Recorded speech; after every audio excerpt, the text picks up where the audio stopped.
وانا كان يجال دوغرتي كويس فهم كما لك قول أشي وده دكوفيسي هاي سيفهم في تقوي سيفتو دكوفيسي وده ما أنا كان يجو دوغاتي بتشراف أو يمين رتي ويا كيتي نقام داني تريغرتي تامني كينيا وندي أغرتي أغرتي جدا بيكا ديوتو نجل أي نفتوا ميريا دي مرات سوما نقام داني نجل عفو جدي أتين كوني أغرتي جدا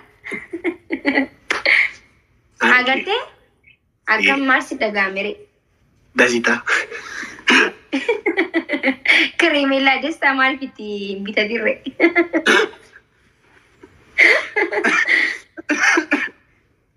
أما كريمي لا دستا مال بيتا ديري أما نيكست رفو فاناتي في رتك أبا انترفيونا وايكي نقافة شوسا نينف فاناتي بينا اسمه دوغات بچراف مقا هي سنكا إنكاسو إنكاسو نقافة إجا سياساتي نوتون تين إجا جالالاتي إنكاسو نو إنكاسو نعم إنكاسو إنكاسو أتي جا إنكاسو نعم إنكاسو أنا سنامريكا كان إنكاسو إجا جالالاتي إنكاسو أتي جا سياساتي نواني لالتي غافي غرو إجا سياسا كس قدشي إيفي غافي نفاني رواسوف إجا سياسا كس وطو غوتي أكنا أكم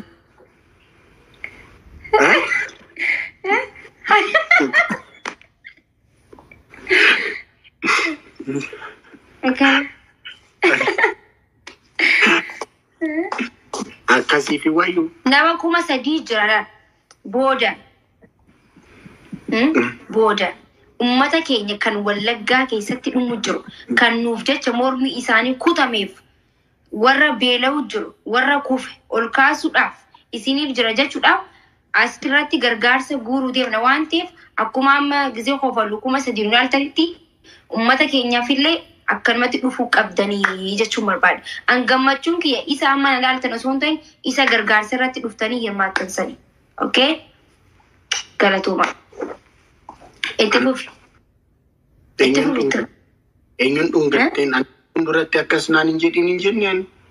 Oromoo dhaabar Oromoon dhungadhee. Oromoon hin jaadhanii beektaan akka malee. Ijoollee hiriyoota kee dhungattee? Oromoo asirra jirtu atillee waliin jirtaa bara. Qobaa koo garuu anaan nama fuulduratti akkasumaan dhungattee. Haay. Ajaa'iba qaba barumsaan kun.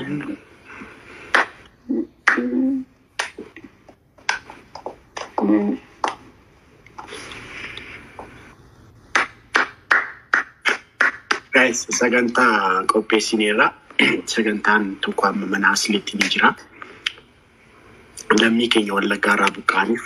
Guys, almost lammiileen keenya 500 du'aniiru. Wayii Yaasiin. 400 ol. Yaasiin akkam naga qabdaa jirta. Uummanni beela'aa jira. Gaafii Oromummaa kana asuma sooshaal miidiyaa irratti qofa otoo gochuu baanne nama arrabsuuf qofa otoo fayyadamuu baanne intinaan sagaleen taane minaamin jechuuf miti. Lammii kee jaallatta taanaan dhugaatti lammii kee jaallatta taanaan girgirriidhaan ala dhugaa reaalitiidhaan lammii kee jaallatta taanaan kunuu sagantaan qophaa'aadha. Uummata kee as biyya keessattis waan nyaatamu waan dhugamu uffata daayiparii moodeesii sassaabaa jira. Warri biyya alaa jirtan maatii keessan biratti birrii ergaa warra Finfinnee jiru bitanii haa fidan sassaabaadha. Uummanni 400 bakkatti buluu hin qabu waan nyaatu hin qabu rakkachaa dheeraa jechuudha. Oromummaa kana intiniin godhina guys. Ani baay'ee like amma wanta sassaabaa jirru irratti amma expect goone argachaa jiru guys. Namni dhufaara fidaa jira. Garuu amma expect goone argachaa jiru. Namni baay'ee Oromummaan isaa Facebook irratti TikTok irratti dhufee girgirrii uumuudha. Intinaan Oromoo miti. Innaatun intinaan akkas hin goone. Innaatun intinaan akkasidha. Lafaa oola. Oromoo koo hedheetu emoojii ishee boossu godha. Isa malee Oromoon hin jiru nama arrabsaa oola. Garuu immoo practically kottu kunoo uummata keessaaf buusu. ummata keeroon itti dhaadatu kottu gargaari yeroo inni injirtan. This is bataam shame dhugaa rabbi waan kana sirreessaa. Oromummaan keessan Facebook fi TikTok irratti qofa hin ta'in. Practically yeroo ummanni keessan isin barbaadu isin eegu argamaaf please.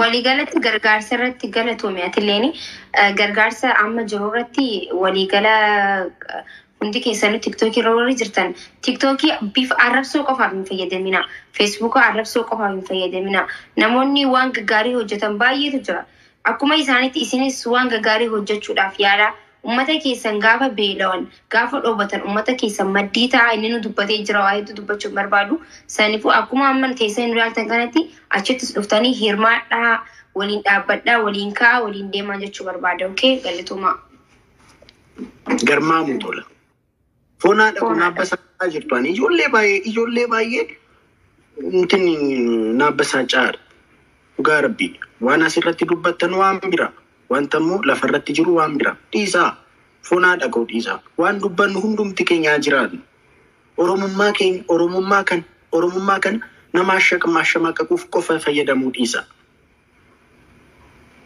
amma mucaa bichaash dubbadhu rakkoon qabu kanuu dhiisan ijoollee baay'ee maqaa keessan shamaddadaa jira eddeen gaddaatti warri fokkortan amma yoona warroomaan goone oromoo koo minaamin jettanii girigirrii kaastu piraaktikaalii koottaa ummata keessan gargaaraa jedhamtan hin dhuftan dhiisaa girigirrii akkasii fonaadha ko garmaamu tol maakii yeroo takko saattartuu intineetta inna intiniin jedhin ishii maakii gaafii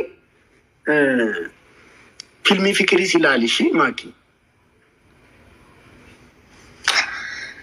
waan ummata kanaaf gizee yaadu bar waan biraa seenii dhiifama intinii ta'e bar inti yeroo filmii irratti kan warreeban bar dhugaa miti bar tasmaama'aniitu akkasidha Kasetta ana akkas gad jedhee iddoo kanan si rukutaa waliin jedhaniitu bar. Si galee tasmaama'aniitu malee dhugaa waliin reeban barmaaki. Hayyee. Dhugaa warreebu seetee. Aboodii gawwaana seetee hommaan ta'e mucaa. Gawwaana seetee akka fiilmii gisee warreeba. Haa hommaan ta'e mucaan. Ana gawwaana seetee. Kan fikirii garuu dhuguma wal dhungatu wal tuttuqu kan fikirii.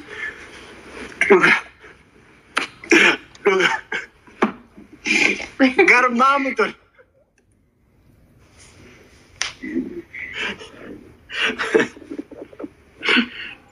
Naa sa'aatii meeqa irratti jalqaba sagantaan mana aslii maakii ko qashtii ko giftii warra Oromoo jaalatamtu warra Harargee maa chigiriin jiru tokko.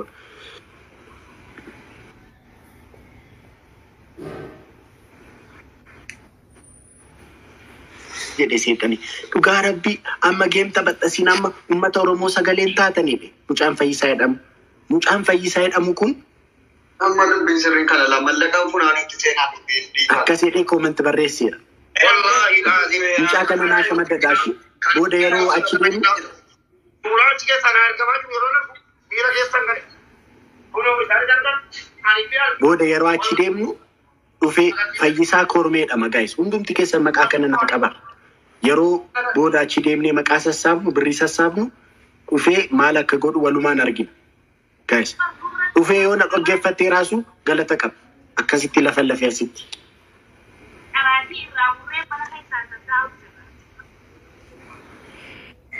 Okay.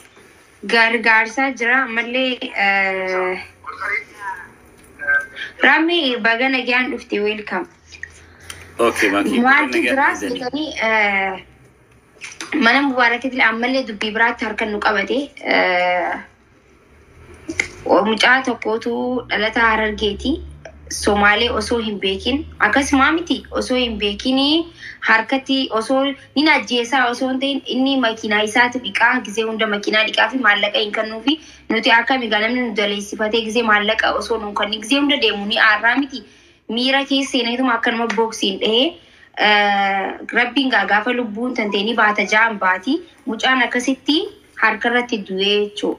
Uummanni Somaalee immoo Doorala kuma dhibba kan biyyaa jechuun doorala gama Ameerikaatti doorala kuma 35 gaafatanii mucaa lubburra dhaabbatanii jiran. Mucaa ni ajjeesna yoo gumaa kuma 30 doolaara kuma 35 hin fidin mucaa ni ajjeesna jaanii harka qabanii jira waan ta'eef ummanni Oromoo immoo harki isaa bal'aadha harki isaa guddaadha obboleessa keenya ol guddataa amma lafaa dhufaa jiru mucaa xiqqaa kan boru ummata kanaaf waa hojjetu danda'u warra isaarraa illee biyyarraa illee idda ajjeefamu doolaara kuma 35 jaamee nuti immoo waan dandeenyuun bira haa dhaabbannu jechuudhaan Hamzaa fi Mubaarak mana isatti gargaarsa guuraa jiranii saniifuu achirra deemtanii hirmaadhaa hundi keessanuu achirra deemaati waanuma rabbii isinii beeku obboleessa keessan ka Oromoo hambifadhaadhaan isinii jechuu barbaada guyyaa sattiitti maalleen yoo isinne ni ajjeesnaa jaanii jiran. Okay.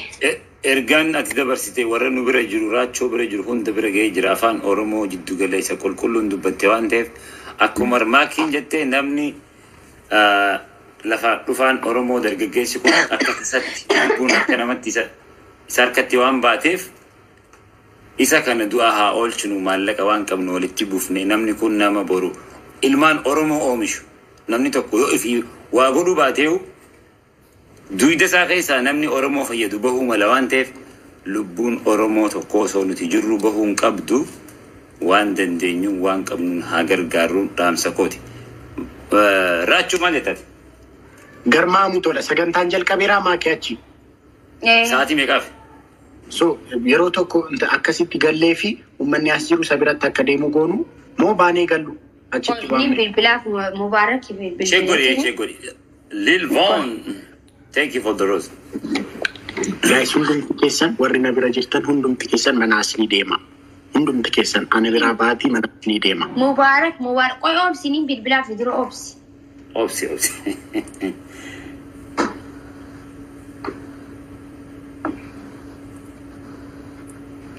Waan dandeenyu wal bira dhaabban. Yes, Ibra. That's right. Let's go, guys. Ugaa Rabbi. Yeroon geesseetti. Yeroon itti ilaalamnu geesseetti. Hundumti keenya. Akka kanaan dura wal gadhiisuun hin jiru. Asirratti girgirrii uumanii qofa lafarratti. Tamu godhamee mana kiyya kana taa'ee. Muudii qabachuun hin jiru, guys. Hundumti keenya an Oromoodha. Oromoof nan hojjedha. Oromoon akkasii jettanii asirratti girgirrii kaasanii baduun hin jiru. Hundumti keessa. We all are responsible. Hundumti keenya waan dandeenyu goona. Hundumti keenya. Warri waa yaalaa jirru jirra hundumti keessa. Kana kafaluuf immoo abooshaaleen warri dhaabbata adda addaa qabdanu maallaqa jeejeetti buufattanii lafaa qabdanu akka liqiitti godhaati. Oromoodhaa liqeessaa doolaara 5,000 isa ta'u 4,000 isa ta'u yoo amma abooshaa gaafanne Ameerikaa keessa hedduu jira, Awustiraaliyaa hedduu jira, Kaanadaa hedduu jira. Warri Kaanadaa tokko nu dubbisaniiru. Akkuma sana nu qaqqabaa yoo sababii balaa kanaati uummanni achirraa buqqa'e qubachiisuudhaaf buusana caalaa baamna. Rakkataa gargaaruurra utuu inni rakkatii rakkootti hin galin waan akkas amma qalbeedhaan qaluu eegalanii jiru. Viidiyoo ragaan qaba, suuraa ragaan qaba. Maanguddoonni Oromoo naannoo sana jiran viidiyoo dubbatanii naa erganii ragaa hedduun harka jira. Jabaannee Oromoota warra bakkee jiranu haa baraarru waan kana goone yoo kanan taane uummanni maallaqa guyyaa 3 miiliyoona 3 Oromoo balleessuudha. Doolaara miiliyoona 3 walitti qabatee lafaa qabu. Doolaara kuma takka qofa achitti ergee naannoo sanatti maqaa Oromoo xureessee ammas akka buqqaatii kaleessa sa'aatii akkanaa nu mudachuu deemaa jira. Kanaaf kottaatii marii goone walumaa harka irratti qaban. Moobee aawun ishee akkas goona. Amma uummannis amma wannoon tani jedhu gara gaddalau gallaa jechuudha. Mana kee dhufna uummanni jiru amma hundumti keessan mana Mubaarak deemaa achitti wal gahin jira. Sinillee kottaa ulfaadhaa. Kottaa sinillee gastii seenaa. Kottaa uummata biyya hin hafina ayyee. Tole ayyee. Kottaa kanuma dubbee.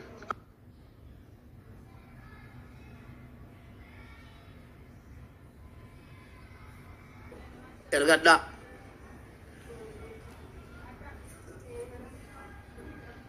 Dhiifama gastiin ergatinaa daraa rabbi.